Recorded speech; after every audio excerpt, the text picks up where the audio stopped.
ఇవన్నీ ఒక ఎత్తైతే ఈ బీటా స్టేట్ ఉంటుంది చూసారా, ఎక్కువగా మనం ఈ బీటా స్టేట్లోనే నిలుస్తామండి.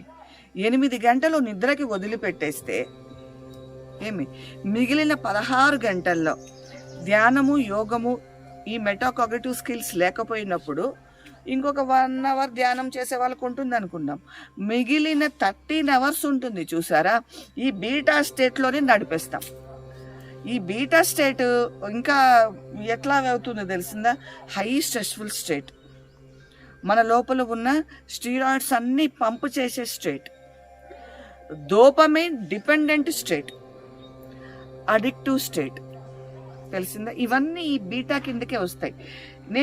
మనం ఇప్పుడు ఉంటున్న ఈ 3D డైమెన్షనల్ లైఫ్లో అది బ్యాడ్ అని చెప్పను, కానీ ఇది అన్కంట్రోలబుల్ అన్కంట్రోల్గా అయిందంటే ఈ డోపమిన్ సర్జెస్ పైన మనము ఆధారపడిపోయి we are going into the addictions. అది సెల్ ఫోన్లో స్క్రోలింగ్ అడిక్షన్ కావచ్చు, లేకపోతే సమ్ ఆల్కహాల్ అడిక్షన్ కావచ్చు. We are waiting for that dopamine surges. Dopamine టక టక టక టక వచ్చేస్తుంది అంటే we will be very happy. ఈ ఒక్కసారి హ్యాపీ అయిందా, నెక్స్ట్ మళ్ళీ ఏం చేయాలి హ్యాపీకి, అంతా ఈ బీటా స్టేట్లో మిగిలిపోతున్నాం. కానీ మేనిఫెస్టేషన్లో ఈ బీటా స్టేట్ని కంట్రోల్ చేయలేకపోతే, చెప్తాను కదా, ఈ మెటాకాగ్నిటివ్ స్కిల్స్ని మనం ఇండ్యూస్ చేయలేకపోతే వీ విల్ బి అంటే ఇట్లా నెగిటివ్ చెప్పను, ఇట్లా చూడండి, మనము అనుకున్న సక్సెస్ని సాధించలేం, హయ్యెస్ట్ ఫార్మ్ ఆఫ్ సక్సెస్ని రీచ్ కాలేం. అది ఏమైనా కావచ్చు. ఈ బీటా స్టేట్లో మిగిలిపోయినప్పుడు ఏమవుతుంది తెలుసా, ఇక్కడి నుంచి నేను ఇప్పుడు బాగా వేడిగా ఉంది, I want go to Ooty, enjoyed a lot with that environment. రాగానే అక్కడి నుంచి మైండ్ ఉండ ఈ కంఫర్ట్ జోన్ నుంచి ఇంకొక కంఫర్ట్ జోన్ చూపెడుతుంది, అక్కడికి వెళ్ళాలనిపిస్తుంది. ఆ కంఫర్ట్ జోన్ నుంచి ఇంకొక comfort zone, shifting of comfort Jones ఉంటాయి. ఈ బీటా స్టేట్ యొక్క స్పెషాలిటీ అదే, తెలిసిందా? ఒక కంఫర్ట్ జోన్ నుంచి ఇంకొక కంఫర్ట్ జోన్, ఇంకొకటి కావాలి, ఇది లేకపోతే నేను ఉండలేను అంటే ప్లేసెస్ని మార్చేసుకుంటూ ఉండడం. ఫుడ్, రకరకాల ఫుడ్, ఇది నచ్చింది మళ్ళీ మరుసటి నిమిషం నచ్చదు. ఆకలి పైన ఆధారపడి ఉండదు. ఏంటంటే ప్రతి ఒక్కటి ఈ మైండ్ నుంచి రిలీజ్ అయ్యే డోపమిన్ హార్మోన్ పైన అడిక్టివ్. కేక్ కావాలి, షుగర్ అడిక్షన్, ఇంకా ఎక్కువ స్వీట్ కావాలి, ఐస్ క్రీమ్స్ కావాలి, నెక్స్ట్ ఇంకా టేస్టీ ఐస్ క్రీమ్స్ కావాలి. ఇక్కడ హెల్త్ గురించి మనకు ఏదైతే ఉపయోగం ఉంటుందో అవన్నీ పక్కన పెట్టేస్తాం.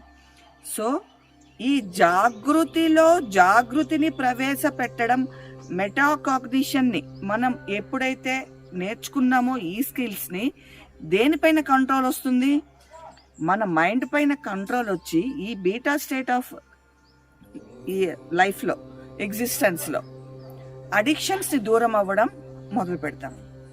వీఆర్ నాట్ స్లేవ్స్ అనేది, మనం దేనికి బానిసలం కాము అనేది మనకు అర్థమవుతుంది.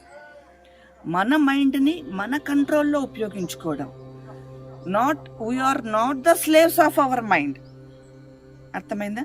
మనకి ఎప్పుడు ఏది కావాలి అని దానిని ఉపయోగించుకుంటూ ఇవన్నీ ఎట్లా వస్తాయి, మెటాకాగ్నిటివ్ స్కిల్స్ ద్వారా.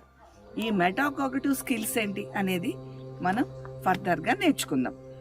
ఇక్కడ ఇది జాగృతికి సంబంధించింది.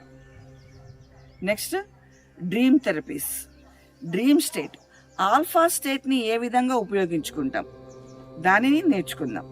సరేనా? Different states of alpha. Next తెలిసిందా, ఈ మిడ్ బ్రెయిన్ యాక్టివేషన్ ప్రోగ్రామ్స్ అడల్ట్స్లో ఏ విధంగా చేసుకోవాలి. నేను చెప్పేవన్నీ కూడా ఏంటంటే మీరు ఇంట్లో పాటించుకునేవే, సింపుల్ టెక్నిక్స్ ఉంటాయి. వాట్ ఆర్ ద మెథడ్స్, ప్రతి ఒక్కటి మన మేనిఫెస్టేషన్కి ఉపయోగపడేవే. అసలు మన మేనిఫెస్టేషన్ మన కంట్రోల్లో లేకుండా ఊరికే ఇంకొకరి ఆలోచన ప్రకారం మన జీవితాన్ని వికృతంగా బాధాకరంగా చేసుకోవడం కంటే that must be under our control. Theta state, how to induce self hypnotic techniques, తెలిసిందే. ప్లస్ ఇంకా కష్టంగా ఇబ్బంది పడుతున్నారు అనుకుంటే deep state of trance induction, hypnotic trance induction ద్వారా ఆ తీటా స్టేట్లోకి వాళ్ళకి ఎంటర్ అయ్యి వాళ్ళకి డీ అడిక్షన్ ఏ విధంగా చేయించాలి అనేది కూడా మనం మాట్లాడుకుందాం. ఫర్దర్గా స్లీప్ డిస్టర్బెన్సెస్ ఏమన్నా ఉన్నా మనము నేర్చుకుందాం. ఓకే.